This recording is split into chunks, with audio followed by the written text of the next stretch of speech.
Kakausap po natin si Attorney Domingo Cayosa, constitutional law expert na dating Pangulo po ng Integrated Bar of the Philippines sa usapin po ito ng impeachment kay Vice President Sara Duterte. Attorney Cayosa, ang ating amicus benamanong balita. Attorney, kumusta ka na? Magandang umaga sa iyo.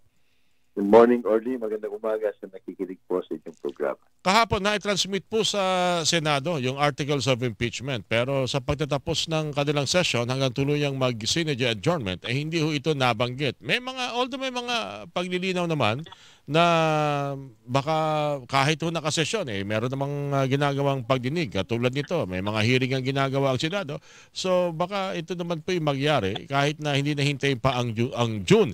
Ano ho ba yung sa tingin ninyo dapat na tingnan at isipin at abangan ng ating mga kababayan kahit nag-adjourn ho ang Senado kahapon na hindi ho nabanggit po itong impeachment? But hindi ko naman ibig sabihin na kung nag-adjourn niya yung legislative schedule ng Senado, hindi na sila pwede magtrabaho. Sapagkat itong role nila o kapangyarihan at obligasyon nila maging impeachment court para digin yung impeachment complaint ng Kongreso, ng lower house, ay non-legislative function yan. Okay. So pwede ho naman nilang gawin pa rin yan sapagkat iba po yan dun sa kanilang paggagawa ng batas. Dito magiging hukom sila. So ang obligasyon ng Senado ngayon ay bigyan ng kopya ng impeachment yung nasasakdal si VP Sara Duterte at pasasagutin ito within 10 days. After that, schedule na nila ang hearing. Araw-araw ito ayon sa Constitution, sa kanilang rules nila. So, ganun ho, sana ang mangyayari. Okay. Sa madaling salita, yun pala ang dapat pang mangyari ho ngayon. Pag-submit po ng articles of impeachment, pagkatanggap po ng Senado, bago sila mag-convene, magpapadala ho sila ng kopya. Parang korte, Attorney Cayosa, magpapadala ng sabina para magbigay ng paliwanag at kung hindi, ay tuloy-tuloy ang arraignment o yung hearing o trial ng impeachment. Ganun po ba, Attorney? Ganun nga ho. Kaya nga ho maganda yung development na ito para hindi lang hanggang sa investigasyon at pagbibigyan naman ang Vice President ng pagkakataong sagutin yung mga paratang sa kanya at bigyan ng Senado bilang impeachment court ang magkabilang panig at magdedesisyon ito. Okay, so sa madaling salita, magsisimula yung 10 days na yan para tumugon ng Vice Presidente pag napadala siya ng kopya. Ganun po ba yan? O na-serve sa kanya itong articles of impeachment? Tama ko. So, sana gawin nila yan sa lalong madaling panahon kasi wala naman ng rason na hindi gawin yan. No? Meron naman silang facility, nandiyan naman ang Vice President. At kung titignan ho natin ang Constitution, ang provision nito, at yung sariling Senate rules and impeachment, dapat ho ito hindi na di-delay kasi napakahalaga nito.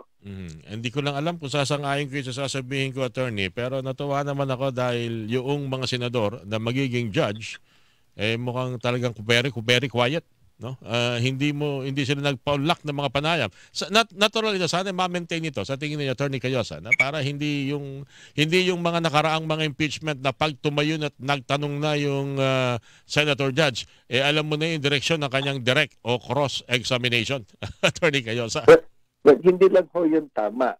Naaayon sa kanilang rules kasi meron pong Senate Rules of Impeachment na ginawa noong 2011 panahon pa ni Senate President Juan Ponce Enrile. At isang provision po doon na yung mga hukom, mga senador, mga prosecutors at defense counsels magkabila, bawal sa kanila ang magkomento at magpaunlak ng interview tungkol dun sa kasalukuyang impeachment case. So malinaw din ho na rule yan. So siguro na-brief na at alam dapat yan ng mga senador. Kaya maintindihan natin kung bakit ayaw nila magsalita. Sapagkat hukom nga sila dito They have to consider the evidence at yung proseso na interviews sa mga komento sa labas at hindi rin sila pwede mag-grandstanding.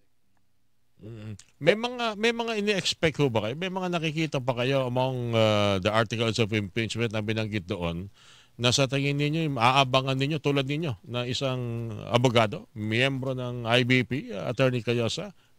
Well, anim ho yun. Yung iba, siguro mas mahirap patunayan. Pero ang rule ho kasi, kung isa lang dyan, no, eventually, lahat Tama yan, po. kinakailangan patunayan Matalakay. nila. Oo. No? Eh, lahat ng At lahat yan kailangang tapusin bago magdesisyon ang Senado. Pero isa-isang tatanungin ho sila sa boto nila sa lahat ng anim na yan.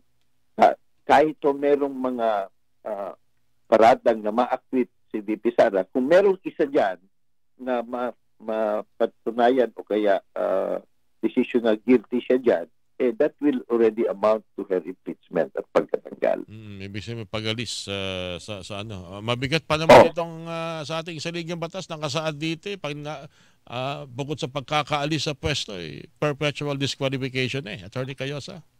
Opo, disqualification from public office sa Republika ng Pilipinas. So, hindi na ho siya makakatakbo o ma-appoint sa anumang posisyon sa gobyerno. Okay, so iaala natin munang paglimi-limiin ito at pag-aralang maigi ng ating mga senador. Bagamat binabanggit ninyo, ang impeachment trial, isa yan sa mahalagang mandato ng mga senador, Attorney Cayosa. Tama ho yan. Hindi ho ito, yung impeachment, wala ho ito dun sa mga political provisions ng ating Constitution. Nasa Article 11, yung public accountability. Hindi lang ho naman ito para sa Vice President, kundi sa lahat ng matataas na opisyal ng gobyerno.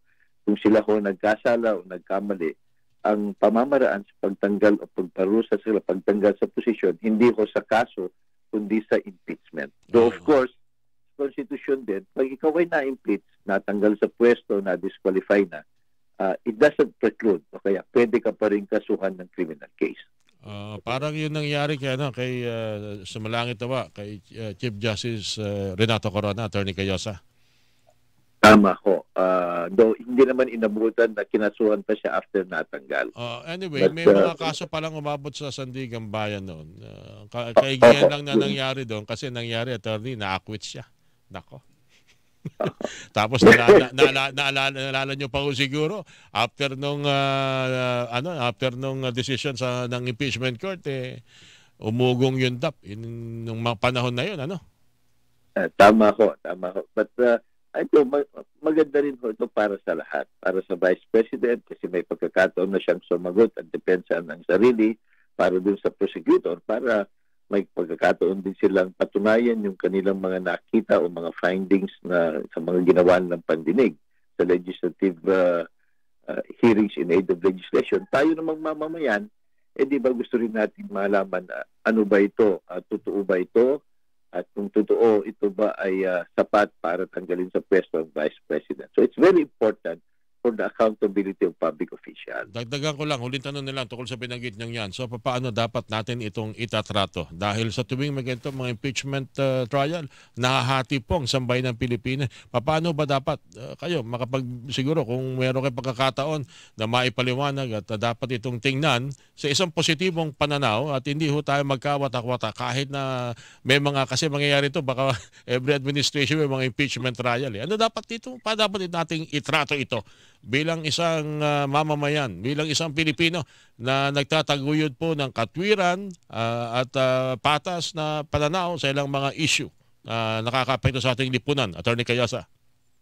Una, maganda ko ito sapagkat parte ito ng democratic process at rule of law.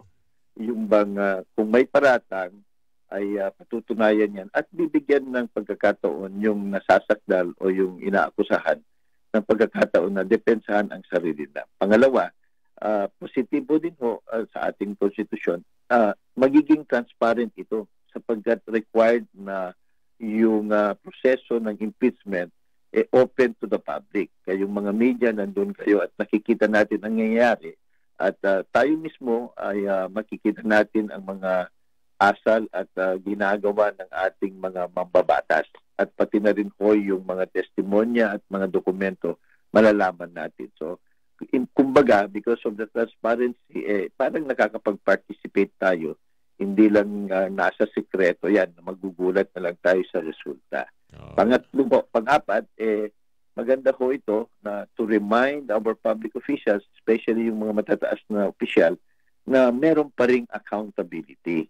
na hindi ko mo ikaw ay nahalal na o na-appoint na sa mataas na posisyon, hari ka na at you're not accountable to anyone. Okay. Maganda ko ito for everyone. Hindi natin alam ang magiging resulta. But sana ko, yung rule of law, yung ebidensya, yung katotohanan, at yung proseso ang masusunod. Attorney Cayosa, again, napapasalamat po kami sa inyo. Maraming salamat sa ulitin, sir. And have a nice morning. Attorney Cayosa, maraming salamat po muli. Maraming salamat. Magandang umaga po sa lahat. Isa pong constitutional law expert, dating Pangulo ng IBP, Attorney Domingo Cayosa, niyo po napakinggan. Kilingan, walang pinoprotect.